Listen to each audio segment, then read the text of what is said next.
Hey guys, so today is my favorite part of swapping engines, the actual installation process. Now again, being a Subaru, it's pretty straightforward, but I wanted to show you real quick, real simple, the steps to get it done. So let's get started.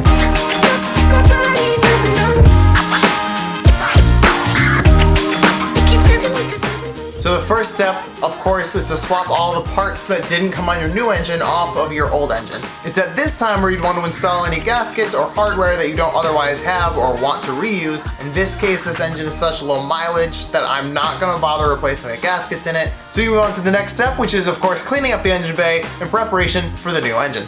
First of all, you want to be sure to clean up any major oil deposits or grease marks left over by the old engine. This is so that when you install the new engine, you'll be able to see what leaks there are as time goes on. Secondly, you want to be sure to clean up any of the reservoirs such as power steering or brake fluid. So that way you get a clearer view of levels later on down the road. You don't have to bring flashlights with you if you're doing it in the dark. It's pretty easy to see and clearer to read. With that said, let's move on. Over time, dirt and road grime can stick to small amounts of oil residue, creating a very dirty engine bay. Using simple cleaners like soap and water, as well as cheap hardware store brushes made of steel, brass, or nylon, can easily help you achieve a much cleaner engine bay. With a small amount of chassis grease applied to the transmission dowel pins, we're ready to go ahead and install the engine.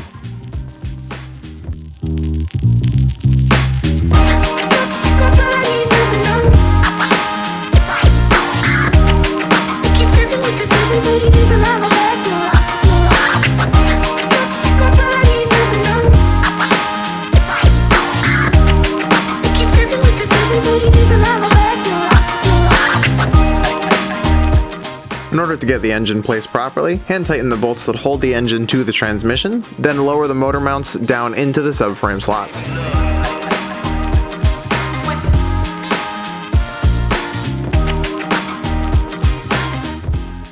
So like we discussed before, that opening right there in the bell housing,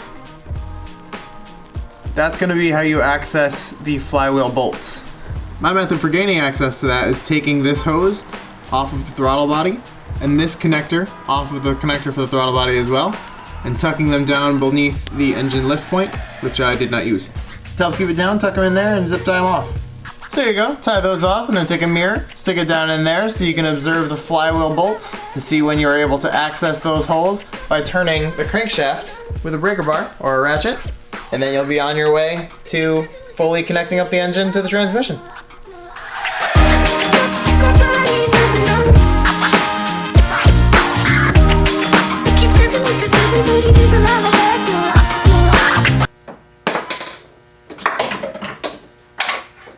Make sure you have a magnet. It will come in handy. Make sure when you're done to reinstall this little cover piece under the intake manifold. These very often get forgot. It's not the end of the world. It's just nice finishing touch.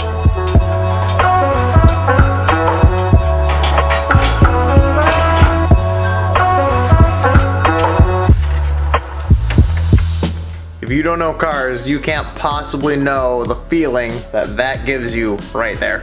Woo!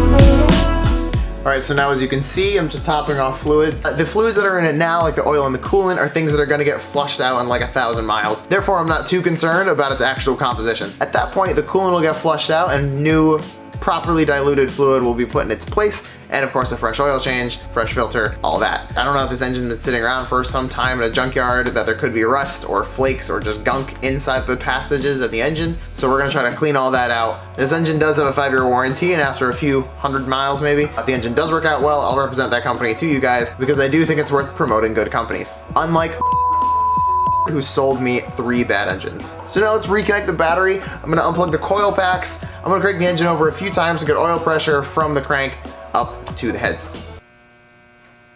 Out to the heads.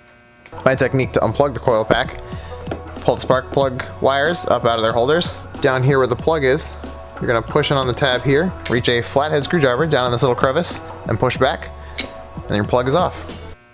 I shouldn't be nervous. No, I'm not gonna say it because I'm not nervous.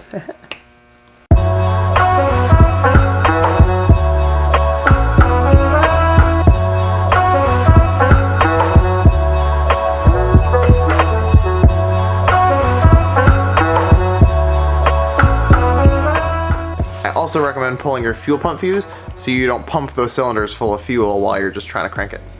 Here we go.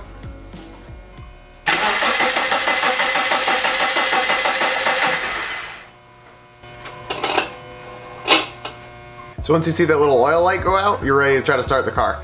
Ooh, but not tonight, because it's kind of late. And my neighbor doesn't particularly love me. So we're gonna do this again in the daytime, where we will not offend people. For now though, having cranked it, didn't hear any weird noises, so that's good. It actually cranked pretty smoothly. I'm gonna reconnect the coil packs and reinstall the fuel pump fuse, so the next time I go to start it, it's ready to go. New day! Also, new sweater. If you're a loyal fan, you'll know that this is a very special Supra to the Mighty Little Shop family. Anyway, so I'm gonna hop in and give the car a start. I'm gonna crack the door first, of course, so we don't die. And listen to the sounds of our spoils or something. I don't know, let's start.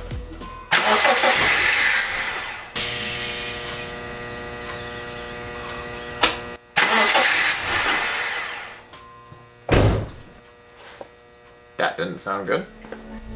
Hold on.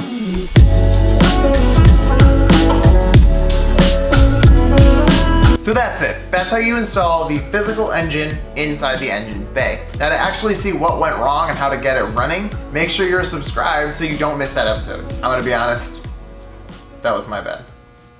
But until then guys, that's all I've got. Thank you so much for watching. Stay tuned to see what happened.